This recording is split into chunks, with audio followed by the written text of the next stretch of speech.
You, John Fitzgerald Kennedy, do solemnly swear I, John Fitzgerald Kennedy, do solemnly swear that you will faithfully execute the office of President of the United States that I will faithfully execute the office of President of the United States and will, to the best of your ability, and will, to the best of my ability, preserve, protect, and defend the Constitution of the United States. preserve, protect, and defend the Constitution of the United States. So help you God.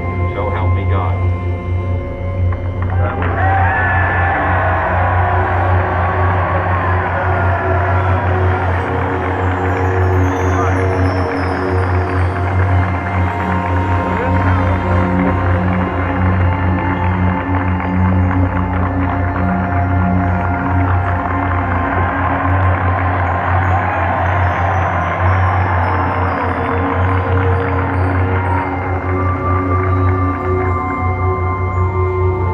President Johnson, Mr. Speaker, Mr. Chief Justice, President Eisenhower, Vice President Nixon, President Truman, Reverend clergy, fellow citizens.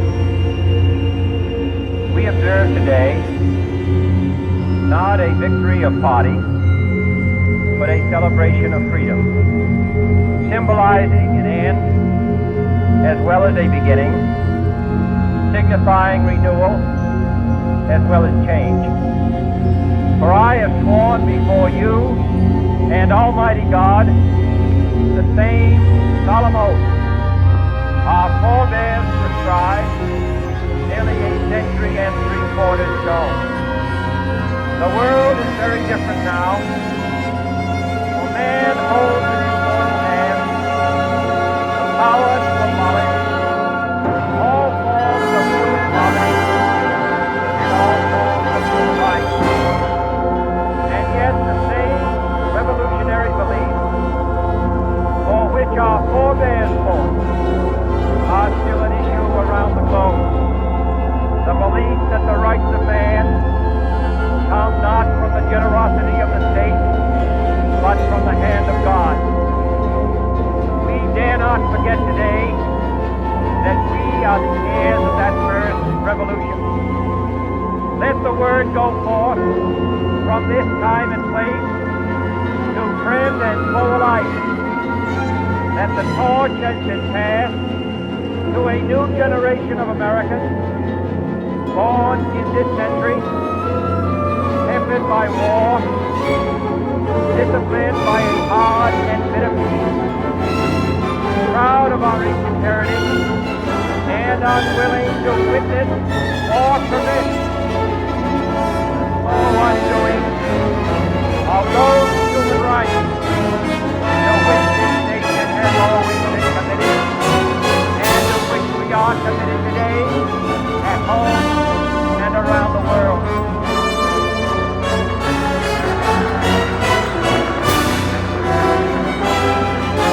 Let every nation know,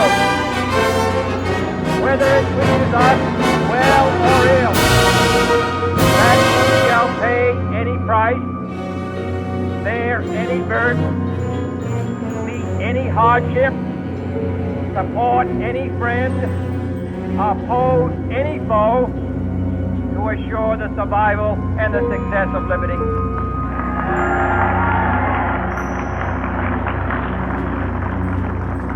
This much we pledge and more.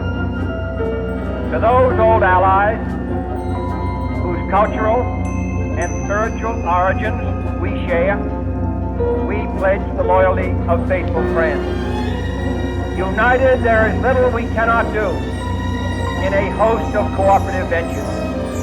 Divided, there is little we can do, for we dare not meet a powerful challenge at odds and split asunder. To those new states whom we welcome to the ranks of the free, we pledge our word that one form of colonial control shall not have passed away, merely to be replaced by a far more iron tyranny. We shall not always expect to find them supporting our views, but we shall always hope to find them strongly supporting their own freedom, and to remember that in the past, those who foolishly sought power by riding the back of the tiger ended up inside.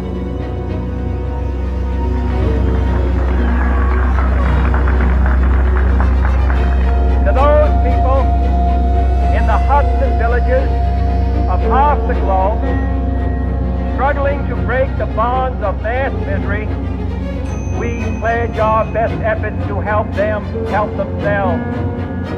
For whatever period is required, not because the communists may be doing it, not because we see their vote, but because it is right. If a free society cannot help the many who are poor, it cannot save the few who are rich.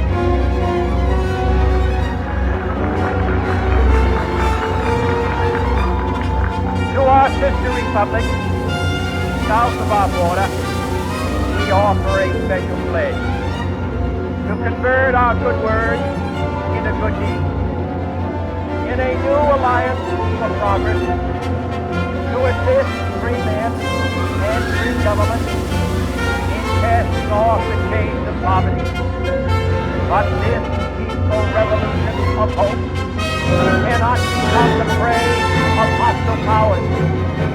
Let all our neighbors know that we shall join with them to oppose aggression or subversion anywhere in the Americas. And let every other power know that this hemisphere intends to remain the master of its own house.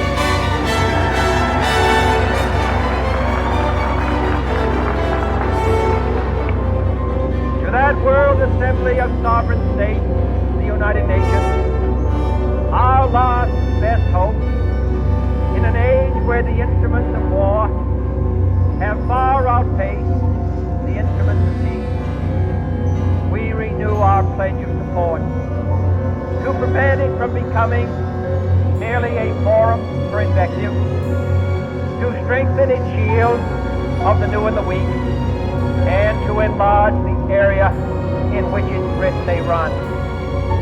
Finally, to those nations who would make themselves our adversaries, we offer not a pledge, but a request that both sides begin anew the quest for peace.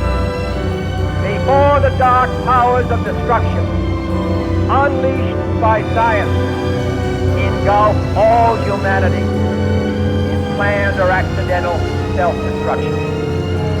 We dare not tempt them with weaknesses, for only when our arms are sufficient beyond doubt can we be certain beyond doubt that they will never be employed. But neither can two great and powerful groups of nations take comfort from our present course, both sides overburdened by the cost of modern weapons, both brightly alarmed by the steady spread of the deadly atom, yet both racing toward that uncertain balance of terror that stays the hand of mankind's final war. So let us begin anew, remembering on both sides that civility is not a sign of weakness, and sincerity is always subject to proof. Let us never negotiate out of fear, but let us never fear to negotiate.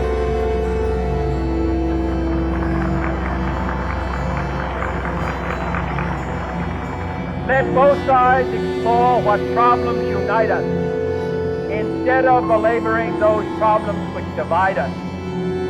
Let both sides, for the first time, formulate serious and precise proposals for the inspection and control of arms, and bring the absolute power to destroy other nations under the absolute control of all nations.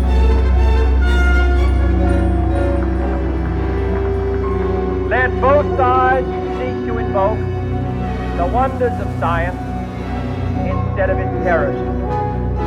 Together let us explore the stars, conquer the desert, eradicate disease, tap the ocean depths, and encourage the arts and commerce. Let both sides unite in all corners of the earth the command of Isaiah to undo the heavy burden and let the oppressed go free. And if a beachhead of cooperation may push back the jungle of suspicion, let both sides join in creating a new endeavor.